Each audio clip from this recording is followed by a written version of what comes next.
Hey guys, I just wanted to jump on real quick. I got 5 of the new Close to My Heart colors. This one is in the Gnome paper set, and this one is the color of the year.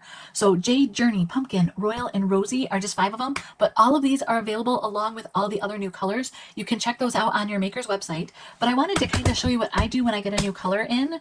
So I take a permanent marker, this one happens to be a fine tip, and I'll go ahead and put my initials on them just because if I go to a crop or something, then I know these are mine. And I also go ahead and do that on the back side. And you'll notice I'm only doing that on the bottom side of each pad. But the other thing that I do that really helps when I want to do like many stamps is, so this color is Rosy. So what I do is I open it up and right on the inside here, I will write the word Rosy. So now if I have multiple ink pads open, I know which one goes with which, because sometimes these are really clean and they don't have a hue to them, so you don't know which is which. That's my tip for today. Have a great day.